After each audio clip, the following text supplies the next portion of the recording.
Hello दोस्तों, कैसे हैं आप लोग। आशा करता हूं कि आप सभी लोग स्वस्थ होंगे, सुरक्षित होंगे एवं प्रसन्न होंगे। दोस्तों, किसी ने क्या खूब कहा है ना, घमंड न कर अपनी ज़िंदगी में, तकदीर बदलती रहती है। शीशा तो रह ही जाता है, तस्वीर बदलती रहती है।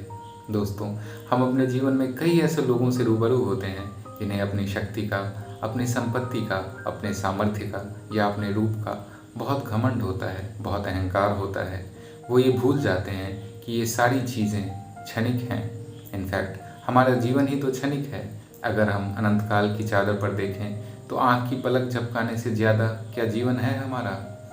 दोस्तों, इसी से जुड़ी हुई एक छोटी सी कहानी लेकर मैं आपके सामने आया हूँ। एक राज्य का राजा बहुत अहंकारी था। वो किसी से भी अच्छे से बात नहीं करता था, इसीलिए उसके आस पड़ोस के राजा भी उससे दूरी रखते थे। कोई भी उसका मित्र नहीं था।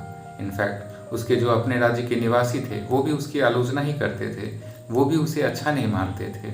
उस राज्य की हालत बहुत दयनीय थी।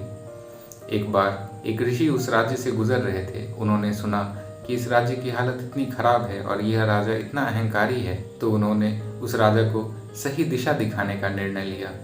ये सोचकर वो राजभवन की ओर चल पड़े।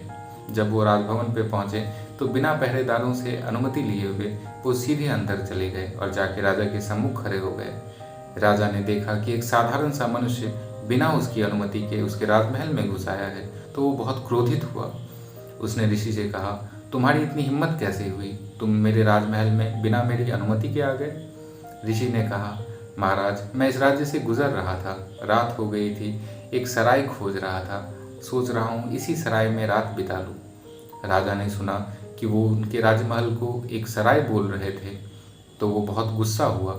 उसने कहा, तुम्हारी इतनी हिम्मत कैसे हो गई कि तुम मेरे राजमहल को एक सराय बोल रहे हो। उस ऋषि ने कहा, महाराज, आप मेरे एक सवाल का जवाब दे दीजिए। अगर फिर भी आपके मन में कोई संशय रहता है तो मैं चला जाऊंगा। राजा ने बोला, चलो पूछो, क्या सवाल है। उस महात्मा ने पूछा, महाराज, आपके राजा बनने से पहले इस राज्य का राजा कौन था।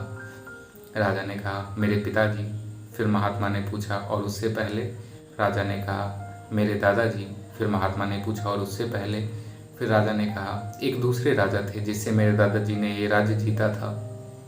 महात्मा ने कहा, महाराज, सराय क्या होता है। सराय वो जगह है जहाँ हम थोड़ी देर के लिए आते हैं, विश्राम करते हैं और चले जाते हैं।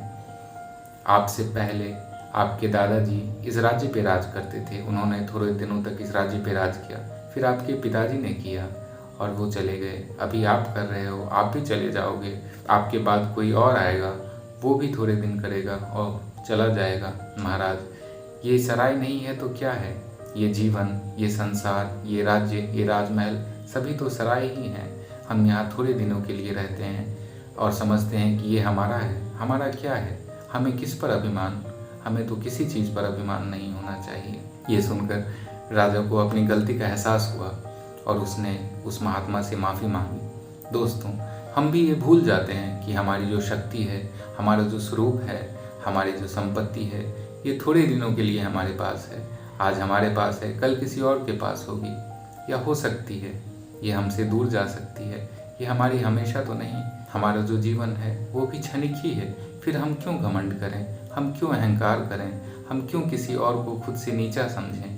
क्या हम प्रेम से, सद्भाव से सबको बराबर मान के नहीं रह सकते।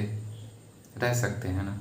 चलिए, इसी उम्मीद के साथ कि आप सभी को प्रेम की दृष्टि से, सद्भाव की दृष्टि से देखेंगे, सभी के साथ प्रेम पूर्ण व्यवहार करेंगे और स्वस्थ रहेंगे, सुरक्षित रहेंगे एवं सदैव मुस्कुराते हुए रहेंगे। मैं विदा लेता हूँ आपसे। धन्यवाद।